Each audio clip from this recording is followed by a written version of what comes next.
I'm Angela Corton. I run YouTube, TV, connected TV, Sunday Ticket, and the living room experience for all of YouTube. I've been here for about 7 years. Prior to that, I was in marketing positions at Fox and movie studios and MTV and MySpace and the relics of the past. Yeah. Wow, that's just a couple things. Yeah. And proud mom. And proud mom. I have a 13-year-old daughter. Speaking of tampons, we're about to get into that. Yeah, we were just talking about Phoebe on the way over, how big she's getting. It's been a while. Angela and I, we work together, but we don't get to see each other as much as we like, and we both are in these new roles. I used to lead our marketing for first-party devices, so Pixel. If there's any Pixel owners out there, also was a proud, was a proud sponsor of the WNBA and women's soccer.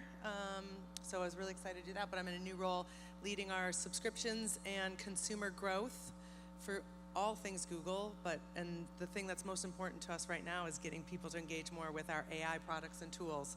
So Angela and I are dog fooding our own products, as we like to say in tech, at Google. And so we were going to share some of our learnings and some of the insights from that experience with you all today. So we're both also the exec sponsors of our product area, so Google and YouTube's LGBTQ+ employee resource groups. Yeah, I will say, having spent time in more traditional marketing companies, it's really great to be at Google, where two very out and proud lesbians are leading, big product areas, which are normally sort of male-dominated, as well as just the ability to have our entire company rally around our queer community in such a big way, both investment as well as the products we sort of create and the work that we get to do. And I will just say, as part of the WNBA and work that we've been doing, Adrienne and I really believe and have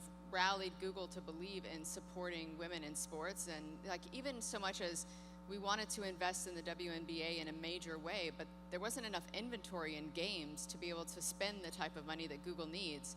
And so instead of just abandoning that as an opportunity, we actually partner with the WNBA to create more games so that we can invest in them and other people could as well, which then leads to more visibility, more broadcasts, better deals, and bravo to the WNBA in terms of what they just did in terms of 5xing their broadcast distribution deals. So it's fantastic.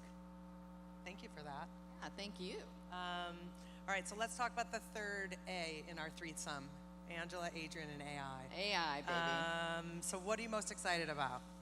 At YouTube, obviously, our job has always been about helping creators create businesses on YouTube, usually making videos and talking about the things that they love. I think that AI has been, maybe gotten a bad rap, that we're going to replace creativity and create humans. And I actually think there's a mindset shift that we need to embrace, which is, I think it's actually going to catalyze creativity. It's going to make it more accessible to anyone who wants to create something at scale, to be inspired in different ways. AI will actually, I think, help accelerate creativity in a massive way.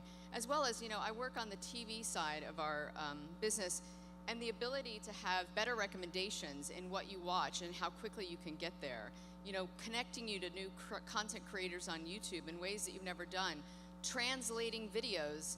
AI actually can take a video in any language and translate it into 23 other languages simply by hitting a button, which means if you're a creator in the US, you can scale your visibility and your audience well beyond this, the borders of this country, which I think help us connect more genuinely to other people, which, in our community is so important because our stories need to be told, but they need to be understood in places that don't have the same visibility and rights.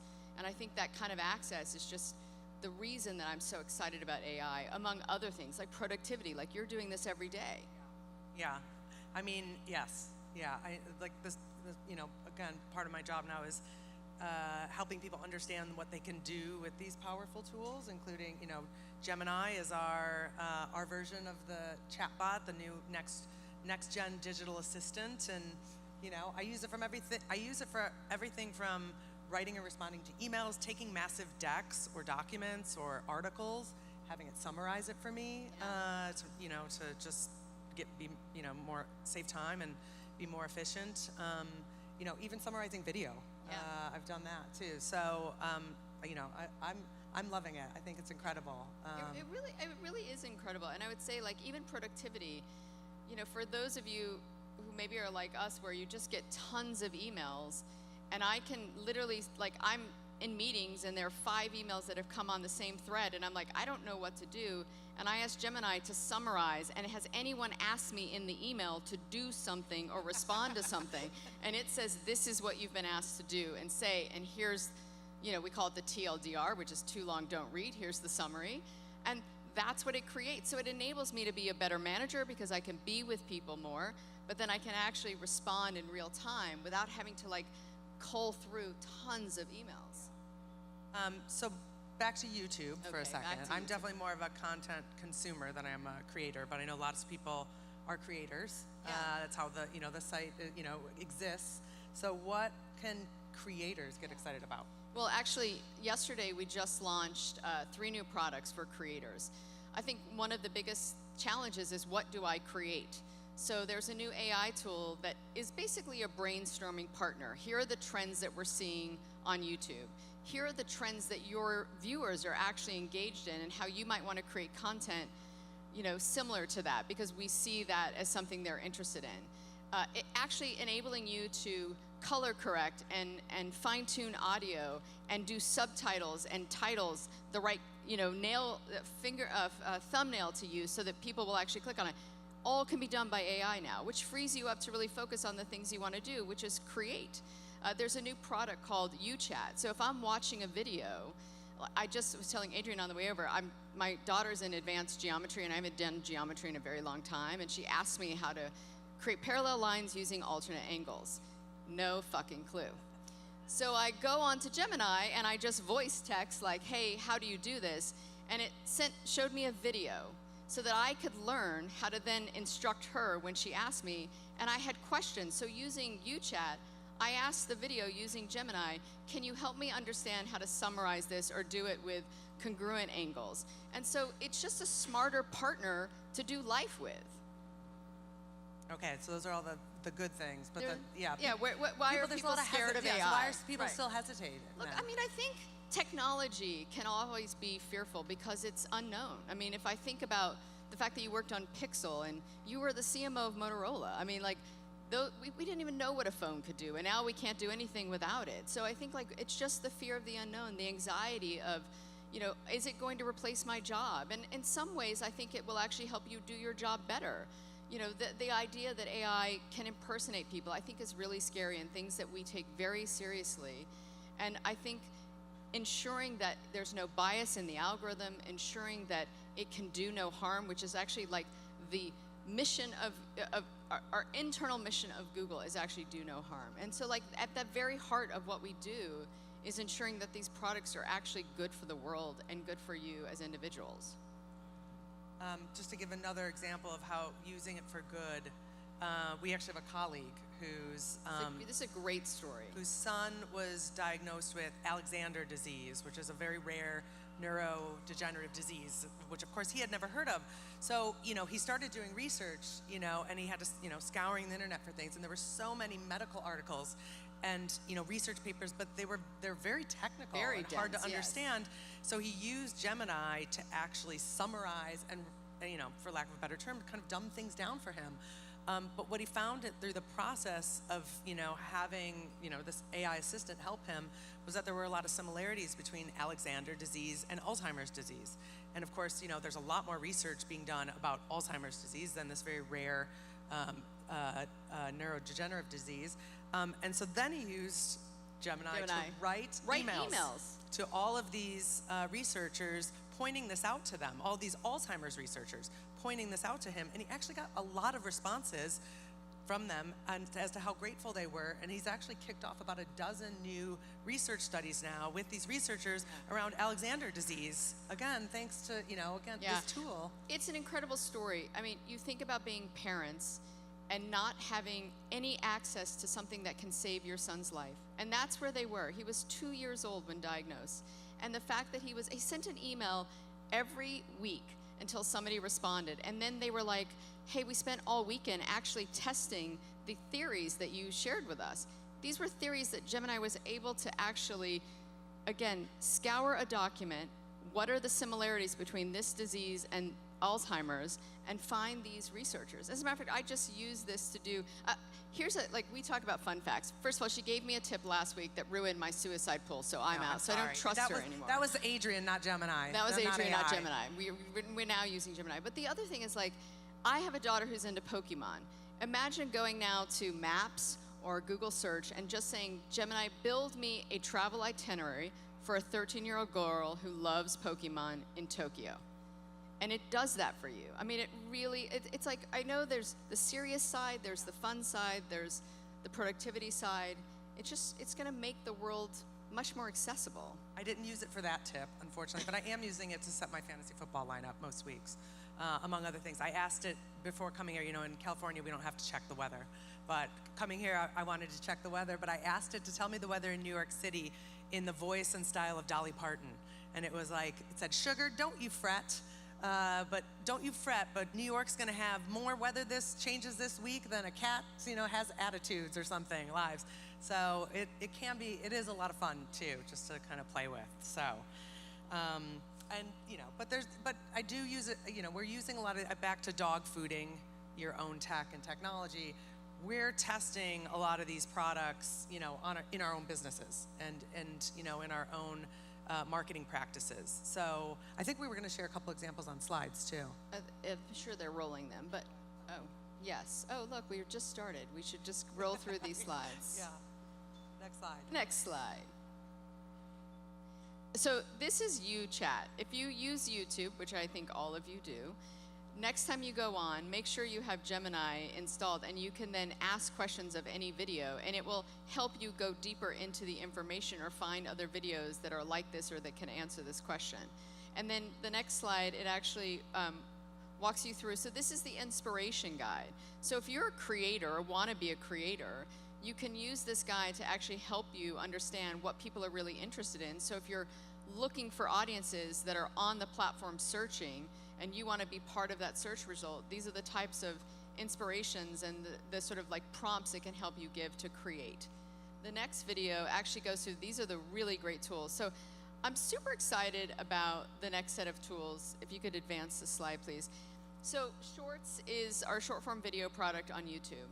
And what it does, like image to image, imagine being able to create an image and you're a Minecraft fan and convert it into Minecraft characters. So any image that I take of anything can be converted. The next one is Dream Track. So the ability to actually place yourselves in environments, whether real or imagined, you can do that now. The next thing is video stylization. So interesting fact is that a lot of creators in our countries like Korea and Japan don't actually like to have their faces. They like to be anonymous. So we want to help more creators start in those areas. So what we've done is be able to take an image and it can be stylized into anything. If you're into anime, and being able to voice what you want it to do, it can actually render in real time. So these are just three new products that we just launched this week to really, again, help creativity, sort of really help accessibility in terms of wanting to get on these platforms. I was going to share a couple examples on the Google side of the house. I think of the next slide. One more. So one of the things, so we're using AI now to help decide what ads, are performing best. And look, AI's been used in targeting for, a long time. However, what it's doing now, not only is it generating the copy for us, we gave it probably 2 or 3 examples to work from. It generated about 20 more, and then it starts using the ads in digital marketing, in performance marketing, and actually based on people's responses, it starts winnowing out the lowest performers and only using the top performing ads, which is great because it automatically cut our cost per acquisition by like 200%, just by automatically deciding and determining which ads were working better and only keeping those ads in rotation. It's a product we call Performance Max that any advertiser can use on Google Display Network. But then on the content and the fun side, on the content creation side too, So I'll share a little bit about one of my favorite campaigns I did for Pixel last year. We have this digital campaign we did for Pixel called Best Phone Friends, where Pixel and iPhone are out and about gallivanting and going on these fun adventures, at Super Bowl and Oscars and all these fun things. But it was made for social media. However, we were making, 15, 30, 60-second videos. We made about a dozen of them. It was really resource intensive to make these videos. It was like making, TV ads. And so, we wanted it to be much more turnkey. We wanted it to be much more social friendly, and we wanted it to be much more engaging. So the creative team actually had an idea, which, they used Gemini and some other AI production tools, and it actually we let the AI start making the ads themselves. And they came up with a concept. It was called the road trip, and we made the first digital ad ourselves. We put it on social media, including YouTube, of course, my favorite social media platform.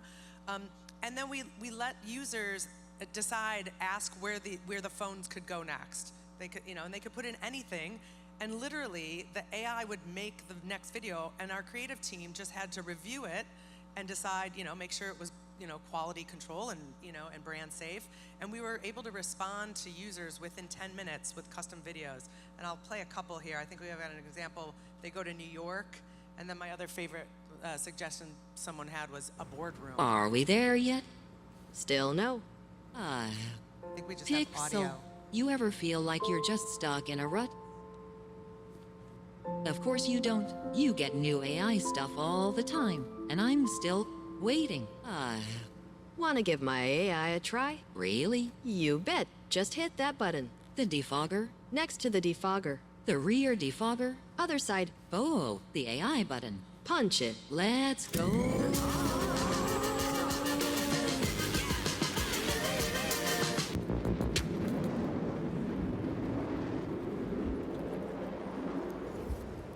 So this is what consumers, what they saw online, and then people would just start responding with places. And so you could play the next two videos as the examples. Again, totally, this is what our team produced, and the next videos were entirely produced by Gemini.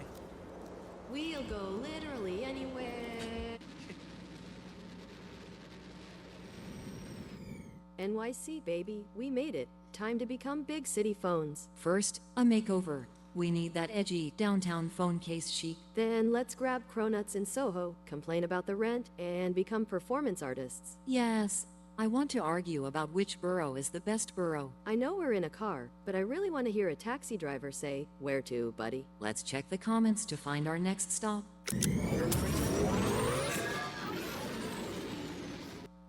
Was there one more video? The boardroom? Maybe not. Literally, that entire second video was entirely produced by AI. The copy, the banter, everything. Even knowing what was popular in New York. Yes, no, exactly. And that's obviously and we used our own trend data for that, and obviously YouTube and search data to kind of input and let the machines have their way with it after that. So, again, these are just a couple examples of, both on the, whether it's performance, targeting, or, content creation, where you can use these tools. And again, save time, save money, that you could just put towards other things. So. I will say, I don't know how many of you are marketers in the room or what is this? A roof deck? The roof, in the roof. On a roof. But it is, we obviously are colleagues. We do a lot of work together. This tool that Adrienne was talking about, we're using it now. So for even Sunday Ticket for football, imagine being able to have all the different teams, so we know what team you love, being able to serve your team creative in real time and finding you to sort of say, not only tune in, the game's coming up, but do you know about this subscription? Do you know about this player? And it creates a more personal connection between you and the ad, which means we're doing a better job in sort of speaking to you in hopes of, converting you into being one of our consumers. So it makes work just so much more, it just makes smarter. It easier. It's smarter, yes, yes. Smarter. Smarter, not harder, I think. Smarter, not harder. Okay, so beyond AI, when you think about, as a marketer, you've been doing this for a while, we're getting up there. What is the best campaign that you've ever worked on that you're the most proud of? You know, I would have to say, I was reminded of it the other day, watching one of the Sunday games. It was for Dos Equis, and actually in the one of the games on Sunday, I forget which one, somebody scored a touchdown, and the announcer said, "Okay, it looks like they're going to go for Dos, sponsored by Dos Equis," which I thought was really clever and fun and cute. I didn't do that, but what I did do when I did work on Dos Equis a while ago, we found that we looked at the calendar, and Cinco de Mayo, which is like the Super Bowl of Mexican lager beer category, was going to fall on a Tuesday, and I was like, Tuesday. So, but the 2nd of May, Dos of May, fell on a Saturday.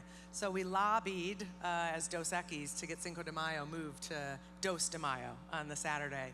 And we had a whole retail, in-store, shopper marketing plans and in bars and stuff, which was a lot of fun. We used the most interesting man in the world, that's dating myself, but if you remember him, he was our spokesperson for Dos de Mayo. That's super fun. Yeah, it was Very fun. good, yeah. How about you? Maybe I'll use one. So when I first started at Google, we were launching a TV product. And funny enough, we weren't actually spending money marketing our product on TV. We were Google. We were using YouTube. And I had just come from a more traditional network. And I said, I actually think we might want to market this product to TV viewers on TV. And it was September. And one of the insights was that live sports drives TV viewership. Wasn't that novel? But the World Series was coming up. And I worked with the MLB in my previous life and sat down with them, and Fox carried, which was my former employer, carried the World Series. And I said, what would you guys think about YouTube TV being the first ever presenting sponsor of the World Series? And they were like, well, it's never been done before. And I said, so let's do it. And funny enough, I sat in front of the Google CMO, our big boss, and she's like, well, this feels like, why do we want to do this? It's like old white men. I'm like, do you know who still watches live TV? And we did it, and what was crazy is that first of all, it's a 7-game series, which is, unheard of. So we got 7 great nights. The YouTube play button ended up being behind home plate in Dodger Stadium. And everybody thought it was a YouTube event because it just sat there the entire game, every time they were up to hit. It was the most brilliant thing. We ended up getting so much free PR about it. And I was just like, this will only happen once. It's never happened again. But it was the thing that put our product on the map. Not 6 months later, we had the opportunity to do it again with the NBA. But we wanted to ensure that we would get the WNBA in doing that deal. And at the time, and I say this regretfully and apologetically, there wasn't a lot of value to the WNBA then. And one of the things we decided to do as a company, internally, was we are going to make this event on the same level as the NBA. And it has taken us, I was just actually saying this to Julie, we are almost there. The WNBA drives almost as many subscriptions per game as the NBA does. And I guarantee you that this October, we will exceed that number with women's sports driving sponsor. I mean, this is incredible for us. I'm so proud of this, and I just know it's the beginning of what we can do with women's sports. It's awesome. Okay, last question. What are you watching on YouTube? Be honest. Okay, I mean, like any good lesbian, this weekend I decided to install my own reverse osmosis water filtration system. I just bought a new house. And I go on YouTube and I look at the video to install it. Damn thing, I installed the entire thing. When I turn the water on, it fucking leaks. And I'm like, what do I do? And so I use UChat, what happens when it leaks? And it took me to the next thing, which is I had a faulty water pipe, and I turned off the thing, and I fixed it. And I was so proud of myself. One is as a single parent, just to be able to do anything to impress your kids, you know what you're doing. But as a lesbian, to be able to fix it on my own using YouTube, I was like, this is my next ad campaign.